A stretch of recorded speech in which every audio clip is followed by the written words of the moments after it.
Well, today we are here with Kylee Lukefahr, a senior from Perryville High School. Welcome. Thank you. And you are chosen for the next project, one of 10 students in Southeast Missouri. How does that feel? It feels really cool in that people see like what goes on in like my life, because I feel like I do a bunch of really cool stuff, and to be recognized for that stuff is it makes me feel good about myself. That's good. Well, we want to recognize cool people doing cool things. So just to introduce the audience to who you are, I've got a nomination here. Kind of how Next Project works is we get nominations, or we find nominations, and once we look through all those, our team chooses like who are the 10 that we really want to represent Next Project and who really fit this. And this is what we chose you off of. So Kylee is playing varsity football at Perryville High School. She was in the Southeast Missourian when she was 15 for training wild Mustangs. I believe she is the first football player to be in color guard as well. She is an honors student. She hopes to inspire young girls. Her long-term goal is to be a veterinarian that specializes in chiropractic. Wow, so that's a lot. And it's all very like specialty. Like these are all very specialty things that I've never heard of anyone doing. So let's just dive into varsity football. How did you get interested in football? My brother played. He's 6 years older than me, so when I was like 5 or 6, he was playing like youth league football, and I always thought it looked super fun. I mean, I was like, that looks fun, and there was no girls in the scene, so I didn't think it was an option. And then 7th and 8th grade came around, and I wanted to play, and I just never did, and I never got the confidence to. I thought it would be like weird or like shunned, like nobody would want, like that I wouldn't be, like the team wouldn't accept me, and I was just really worried about it. And so I did marching band starting my freshman year, and I loved the football scene, and I loved the football games, and I found myself watching the football games more than like talking to everybody else. I'm like, shush, shush, like let me watch the game. And at the beginning of last year, probably January, February, I seen flyers around the school looking for more football players, and that they were holding like summer, spring practices. And I contacted the head coach, who is also a weight training coach, and I was like, hey, I want to do this. And he was like, okay, let's get you in weight training. Let's get you doing all of this stuff and get you coming to practices and everything. And he said I was a natural from the start. I started in weight training, and he was stunned on how naturally strong I was. And I just stuck with it. It wasn't the easiest thing in the world, but I loved every second of it. I mean, it kind of proved that girls can do it. And I was a first year senior, so I didn't know, and I was going up against boys that have been doing it since they were like 5. And so it was really like tough, but I found who I was through it, if that makes sense. Yeah. So you started it then this year, your senior year. Yeah, I just started it. Yeah. And just jumping into that with, like you said, all these guys who have done it their whole life. Yeah. And it was, I didn't know anything other than, there's a football and it gets thrown, and then the line and everything, but I didn't know like the positions or how to do any of that. I didn't know nothing. And I just said that I wanted to conquer it, and I wanted to try it, and I wanted to say that I could. Yeah. So. And was there a certain position that you played? I played on the offensive line, so I was on the front line. They get the most contact. They're the ones that protect the quarterback. And I did play some defensive line also, so trying to get through the offensive line to get the quarterback. I played mostly those positions. Wow. That's awesome. Yeah, I wasn't a runner or anything. I was down and dirty with the boys in the trenches. So yeah. How was that like when you compete with new teams? I'm sure they don't see a lot of like girls on teams. Did you ever like... I had a couple. So my first, I learned to tuck my braid into my pads. They wouldn't say anything if I did that. And I would be on like kickoff and kickoff return and that kind of stuff. And like right before the whistle was blown, I'd flick my braid out of my pads, and all the boys would just be like, "Oh my God, that's a girl. Oh my God." They would like freak out. And a lot of them, like they either were overly aggressive, like trying to like, oh, you're not going to get me type of deal, or they like wouldn't touch me. They were like very standoffish. And so, I mean, but a lot of the times, like a lot of like the little girls from the other teams would be yelling for me and everything. So it was a really weird but really cool experience. I bet. And you were in color guard during the same time. So would you have to go off the court and then change and then come back on for color guard?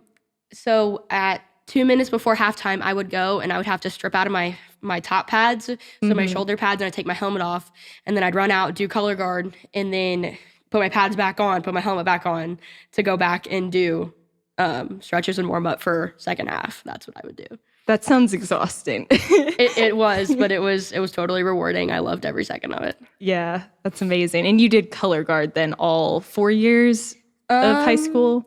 I did it junior and senior year. Before that, I was in the actual band. I was a flute in the band. Okay. And then I didn't want to do the flute anymore. I didn't want to do that. So I chose something different, and color guard really was different. Yeah, cool. And now, I mean, horses, that's another big thing. It says you trained wild Mustangs when you were 15. Yeah. So when COVID started, I just got like a project horse, which is kind of off subject, but it loops back around. And in December of 2020, I had like just turned 15, I believe, or I was 14, getting ready to turn 15. And my main horse that I had trained all summer got sick and passed away. And I didn't think I'd ever be able to train a horse again. And I always had like I want to train a Mustang just to say that I could. Like, that's what I do with everything. And my mom got an email about, hey, you have like 3 days left to sign up for this Extreme Mustang Makeover, which is you get a Mustang drawn and you have 100 days to train it and you have to show it. And then you can get money and prizes off of it. And she's like, we should do this. Like, what do you think? And I'm like, yeah, let's try it, because they're pretty selective and you have to be selected. Like, it's all over the United States. You get selected to do this. Wow. So I was like kind of nervous, but then I got selected for it and I got to go pick out my horse and I trained her, and she's my bestie. I love her to death. But I did 2 of those. I have 2 Mustangs. Both of them are 3 years old right now. Wow. And both of them through that project then where you have 100 days to train. Yeah. How is that hard? Like, how do you go about training a Mustang? Because I can't even imagine something like that. When we get them, they have never seen a human before, and they are pretty terrified because they're a prey animal. So then everything is a threat until proven otherwise. And so when we got them, we had to like shoo them into the trailer, and we had to shoo them out into their space, their stall. And then you basically walk in and like introduce yourself, and you get them to trust you, because if you don't get them to trust you, you could be in danger. You could put them in danger.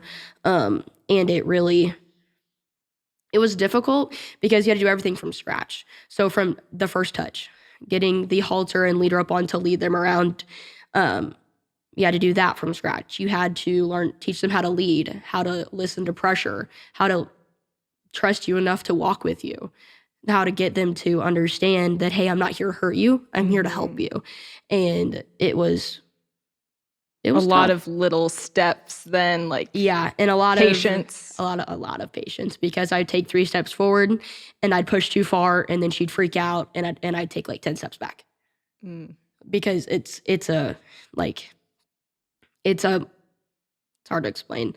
Like, you get so much reward, and then you push their boundary, and then they don't trust you, and you have to get that trust back again. And doing that in 100 days, usually it is more of like a whole year kind of thing, just to get them to trust you and get them to lead and get them to pick up their feet for you and to get all of that stuff. And I had 100 days from the start to the finish to get her to trust me. I could lead her, had to get her to trot with me, and then I had to get her to load in a trailer, which is a totally different thing.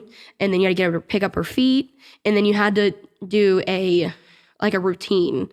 So you had 3 minutes to do a routine to music, and you could do any costumes and anything, and you could like pick different obstacles to do and stuff. And with my first Mustang, Jade, I picked what's the name of that song? Um, I can't remember it, but it was like a Red, White, and Blue. Mr. Red, White, and Blue, that's what it is. And I actually taught her to bow. And so at the very end, like she was wearing like a cute little like ruffle, like shirt kind of. And at the very end, she bowed to my grandpa's like veteran flag that was like all folded up. She like bowed to it. That's really cool. And it was pretty cool. But And do you still have Jade then? yes, I have Jade. And then a couple months later, I got Jack for the same type of thing. Instead of an extreme Mustang makeover, it was a tip challenge, but it's the same deal. But I didn't get to actually compete with him because it was when the gas prices rose and the challenge was in North Carolina. Oh, wow. So it was quite a drive, and we couldn't afford to haul the horse there and back. So, but I still have him. I love them both. They're my babies. Yeah. So do you like riding horses, training horses? Is that all like in your wheelhouse? Yeah, I love to train. I love to ride. You can ask anybody. I'll get on anything.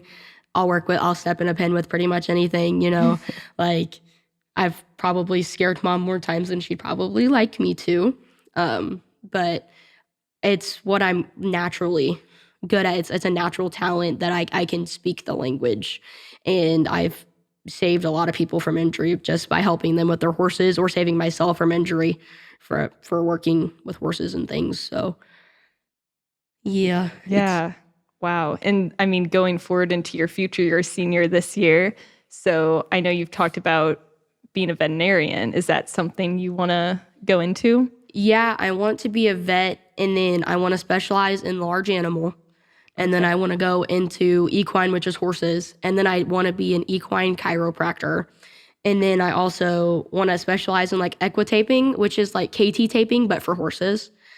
And then I want to do that because I used to be in the rodeo scene, and I've always seen so many horses in pain and stuff from like working and stuff. So I want to follow the rodeo circuit and work on those working horses, the performers and those types of things, like the working horses that really like put out and work hard for their owners, and just make them feel as good as they make us feel. So that's kind of why I want to do that route. And I don't just want to be a vet. I want to be something specialized because I don't pick something easy ever.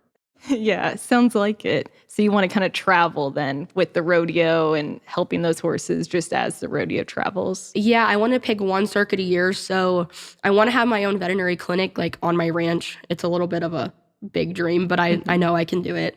Like a big ranch out in Oklahoma and have like my clinic on my property and be able to like 1 month out of the year go and just follow a little circuit just so I'm not like locked down, tied down to one place and get burnt out. I want to be able to do and try new things and do all that stuff. So yeah.